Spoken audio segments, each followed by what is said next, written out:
Hi Poke fans, Harry here, and with Mega Evolution returning in the upcoming Pokemon Legends ZA, I thought now would be a good time to rank all the battle gimmicks in Pokemon. So of course, ever since Generation 6, we have got a battle gimmick introduced in every single generation.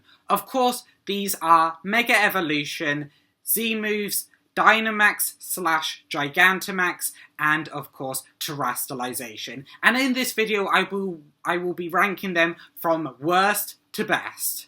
But before we get into that, don't forget to subscribe, also leave a like and comment down below, and let's get in to the video. So, in fourth and last we have Z moves. Now don't get me wrong, Z moves are incredibly strong.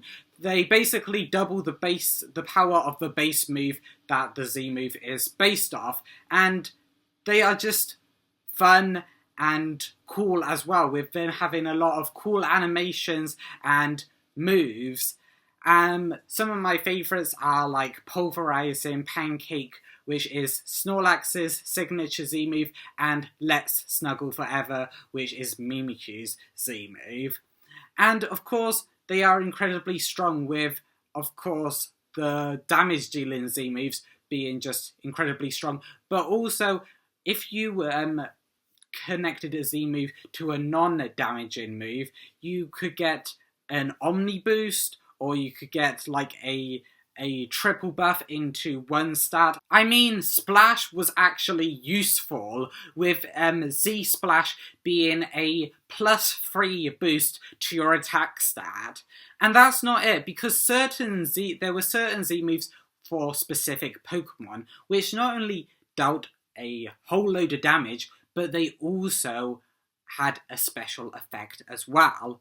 Some of these that are notable are like Pikachu's 10 million volt Thunderbolt, which its added effect was making critical hits land more easily.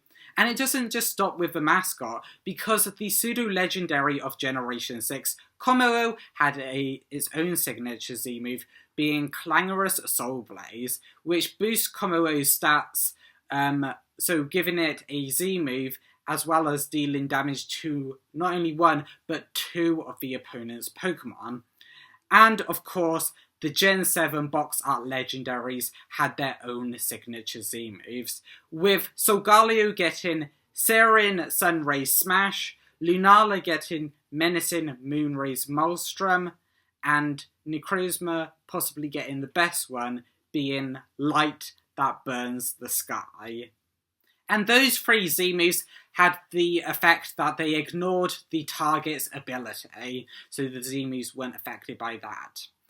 And it was obviously really cool and really fun. However, with the actual battle gimmick and how it actually performed in battle, it wasn't so good, because it was unpredictable. Z moves were really unpredictable, and when playing against a real-life opponent, of course, nerve-wracking, because you don't know whether you are actually going to land your Z move on its intended target, because of course Protect is a main thing, and if your opponent correctly predicted when you were going for a Z move, only 25% of that damage would actually go through. So unless you were using a Z move to finish off an opponent, likely that Pokemon was going to stay alive if the opponent protected that Pokemon that you were going for.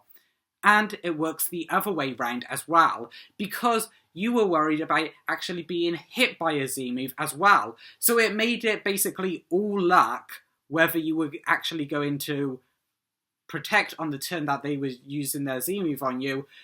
So there was hardly any skill on when you actually click a Z move, all based on luck, which isn't good for the main battle gimmick of a generation.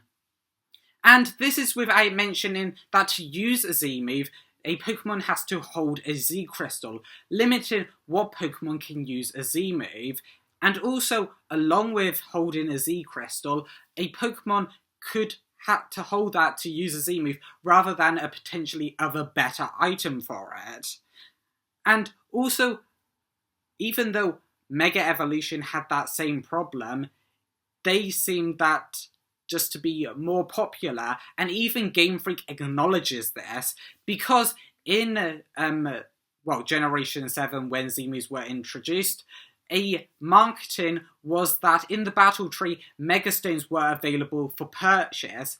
And I don't know about anyone else, but as soon as I finished the post-game, I wanted to go to the battle tree to buy Megastones for my Pokemon, immediately discarding the Z-moves that they were going to hold on to. So, even Game Freak didn't give Z-moves enough love, with Mega Evolution again being the golden child for another generation. And at number 3, we have Dynamax / Gigantamax. Now, seeing Kaiju-style Pokemon battle it out is undoubtedly cool. And, of course, with Dynamax, every Pokemon could Dynamax. Something that can't be said for other gimmicks on this list. And, really, you could decide what Pokemon you wanted to Dynamax on the fly, since every Pokemon could do it, and you didn't have to hold an item to Dynamax. So, of course, it was cool seeing that every Pokemon could do it, and your opponent wouldn't know which Pokemon you're Dynamaxing until you actually Dynamax. And the size increase actually worked with the gimmick as well, because along with the size buff, the Pokemon's HP also gets buffed as well to double, so the size increase actually goes along with the HP buff, which I think is really cool. And like Z-moves, certain Dynamax moves had stat increases, like Max Wormwind, the flying type Z-move, buffed the Pokemon's speed, as well as your ally in a double battle. And also, Max Knuckle doubles your attack stat, again, along with your ally, and Max Ooze doubles your special attack stat, again, along with your ally. So all of these different types of Dynamax moves had something to do with it. It wasn't just one Dynamax move ruling the whole game, it was all of them working in tandem with one another, which is why coverage was great with Dynamax. And of course, this is without even mentioning Gigantamax, which was like Dynamax, only the Pokemon got a slight aesthetic change as well, which did wonders to freshen up this new gimmick. So Gigantamax Pokemon also got exclusive Dynamax moves as well, called Gmax or Gigantamax moves. I think the best ones were given to the 3 Kanto starters and Colossal, with Charizard getting Gmax Wildfire, Venusaur getting Gmax Fine Lash, Blastoise getting Gmax Cannonade, and Colossal getting Gmax Volcalith, which were massive damage-dealing Gigantamax moves, which also dealt damage for 4 turns after, sapping I think a 6 of the Pokemon's health for 4 turns after that, which means that those lasted for longer than the actual Gigantamax, which therein lies a problem. Since it was only 3 turns, it was quite easy to play around, whether that was sleeping, paralysing, or freezing your opponent, or protecting on 2 of the Dynamax turns, which I don't know about you, but in gym battles, it was quite easy just to wear down the Dynamax turns and then attack when the opponent was back to normal. And again, therein lies another problem. Dynamax only happens at power spots, which were stadiums and Dynamax dens, so it doesn't help when you try to get control of a new gimmick that you have to do it in a high pressure environment. And also, we get even one less chance at learning about Dynamax and Gigantamax because the 7th gym bans Dynamax from its gym battle, so we have even less time getting to learn this new gimmick. And if Game Freak created a character that doesn't even care about the gimmick of that region, why should we? But next up, at number 2, and I know this is going to be controversial, but it's Mega Evolution. Yes, now, I know what you're saying, just calm down for 1 minute. Mega Evolution, of course, I know is the gimmick generally most liked by the fan base, evident in its inclusion of course in Generation 7, and it being the returning gimmick in Pokemon Legends ZA. And yeah, it was undoubtedly cool, but there were some drawbacks to it.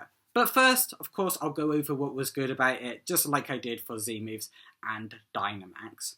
So, the Mega Evolved Pokemon gets 100 plus more in their stats, which makes certain Pokemon broken, and also gives a new lease of life to old Pokemon, making Pokemon like Mowile and Sableye actually viable and good.